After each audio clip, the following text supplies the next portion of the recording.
Garcia, wow. I'm a huge Godfather fan, and you are a true legend. Thank you so much for your time. Uh, Thank you, Joe. Appreciate it. of course, I have to ask, first of all, when you read the script of Godfather 3, the original Godfather 3, how similar was that to the theatrical release of the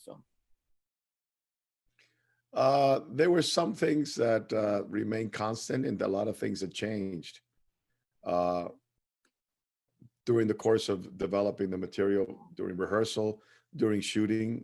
Dean Tavalar is a production designer on the movie on all three Godfathers. Said once that he said with Francis, the script is like a newspaper; it comes out every day. And so, there was a lot. Francis was in the exploration of this journey, Right.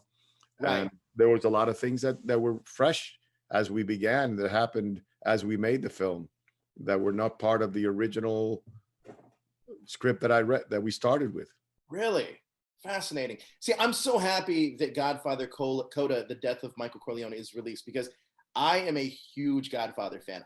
Every time it's on, I somehow find myself watching it. I just consume it because I can't turn it off. I love Can't it. turn it off. I know it's you're not alone. Yeah, definitely, definitely. So when the film was originally released, what were you the most proud of, and was there anything that you disliked about the original cut?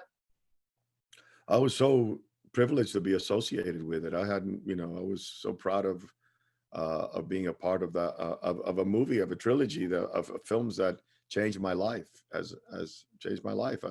I decided to pursue acting when I saw, really at the same time I saw the Godfather one, the first one, and that's what I wanted to aspire to. And the fact that I ended up in one of, in the third installment, so the Coda,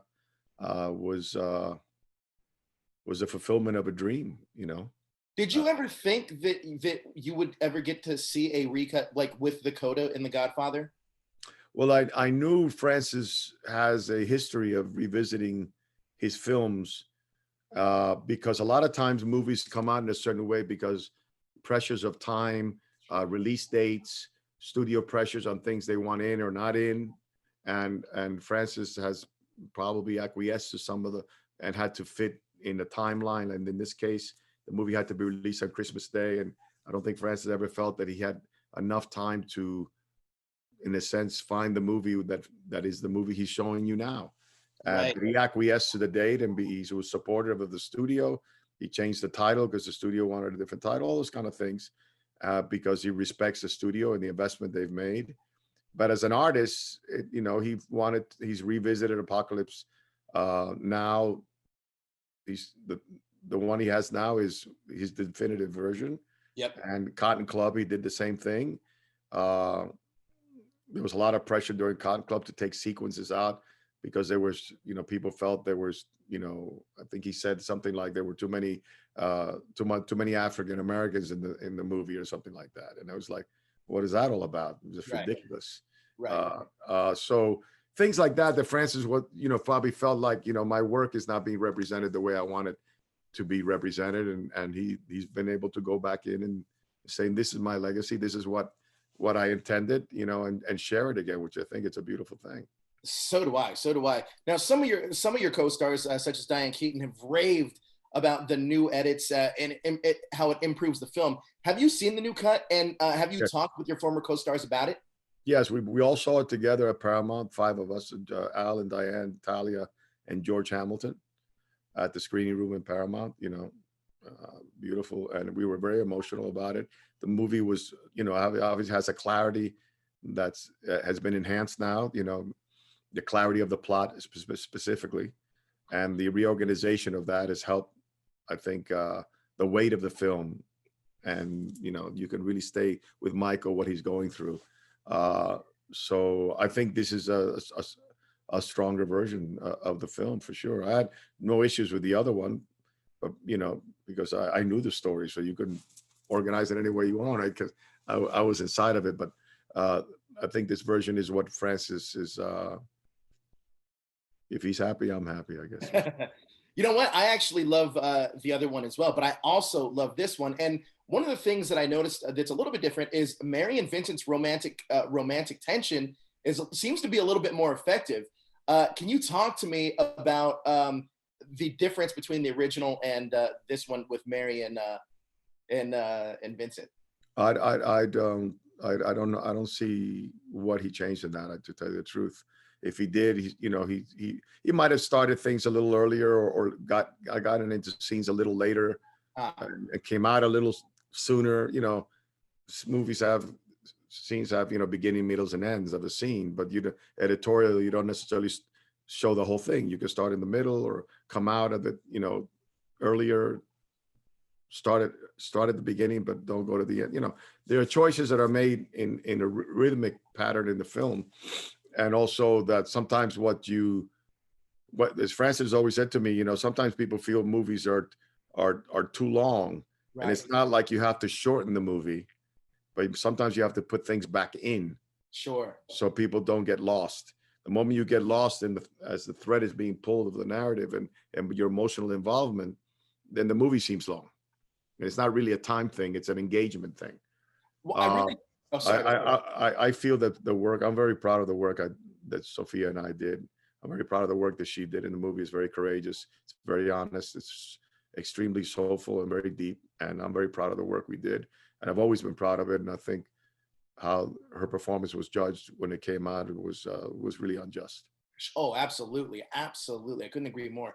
Now, another thing, you spoke about this earlier about the Apocalypse Now recut, and truth be told, both films are brilliant. The original Apocalypse Now, as is the recut, and same thing with Godfather 3. I honestly feel that Godfather 3 is great on its own, and this one's also great. But now that we're in this era where directors seem to be tinkering a lot more with their films, we're getting this a lot more recent with Zack Snyder and the Justice League and stuff like that. Do you think, as with a director, even as an artist, that a film is ever really finished, truly finished? Well, there's that old saying: the films are not finished; they're abandoned. In the editing room, he comes to the point. He goes, "I say, you got to lock the movie. It's over. Let's say we got to go because in the case of the Godfather 3, there was a release date of Christmas Day, and they needed to get the movie ready. And I think probably Francis always felt like, I haven't really finished with this film yet, but I'm gonna honor my word and give the movie up, and this is as far as I can get to it at this moment, kind of thing. Not to say that the movie's bad, but I'm saying in his from this creative thing, I've made movies myself that I would like to go, that I either produced or directed, that I would like to have the version that was my intention, that I had to reduce time or whatever it was. And go, you know what, it would be nice to go back and just put all that stuff back in. But so that's a natural thing for a director to, in a sense, want to revisit, I think. I love that you gave me a little insight about a little bit how the original third film was up against a release date that it had to hit. A little bit of insight into that stuff, which I found extremely fascinating. And this truly feels like a epilogue of Michael Corleone's journey. It really, really does. Can you talk to me a little bit about why The Godfather has stood the test of time? Like we were saying earlier, every time it's on, I just can't turn it off. It's a brilliant, brilliant series. It's almost like, you're scrolling through the television and all of a sudden it comes on, you go, oh God, there goes my golf game, Exactly. You got to stick with it. You go, oh my God, here you go again, I think, first of all, the first two movies can be considered, two of the greatest movies ever made. And the novel itself was consumed by the world and appreciated. And then when the movies came out, that whole, I would say, the entire attraction to it, the involvement with the Corleone family, who is a crime family, but we're rooting for them because they're the good crime family. It's the other ones that are bad, that love of the family and the things that the Godfather pulls on, which are very identifiable, which is the love of a father, the protection of a family, betrayal of a family, things that are very intense, emotional things that are explored in the novel and then later in the film is people are, we've always responded to it, Now, I know that I'm going to jog your memory here a little bit. I know this is 30 years ago, but 30 years ago, when you were playing Vincent, what was it that you wanted to bring to the role that wasn't necessarily on the page? You had said yourself that, getting a script was almost like getting a newspaper, but what was it about that character that you wanted to bring that wasn't there on the page? Well, you want to service a story, and you want to service what Francis's intentions are. So that those conversations would always go on. When I first got the part and we went to rehearse the movie in Napa Valley with Francis, we were there for a week at his home with the whole cast, except for at the time it was Winona Ryder, but she Right. was shooting a movie, so she wasn't there. So actually, Sophia read her part during that week, just to sit in and be of service, with no intentions to play it or anything. It was just like Sophia will be reading that, and uh, I spoke to Mario Puzo to get some insight on Vincent, and I said, "What can you tell me about Vincent Mancini?" And he said he has the smarts of Vito, the passion and strength of Sonny, and temper, the cold calculations of Michael, and the warmth of Fredo. And I said, "Thanks a lot. Thanks for that. I'm going to work on that. I'll be right back." Yeah, that's not a tall task.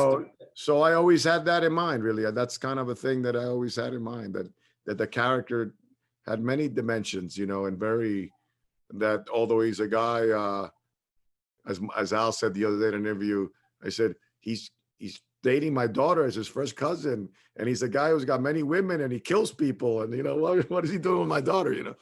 So he has that side of him, but then at the same time he has this yearning to be part of a family, which he's never had. So there's a vulnerability to the character that's also present in him, which I'm very proud of. Well, Mr. Garcia, I can't thank you enough for your time. This has been a true honor for me. I'm a huge Godfather fan, so thank you so much. I'm a huge fan of yours. I appreciate it. Thank you. Appreciate it. Be safe, huh? You too. Take care, sir.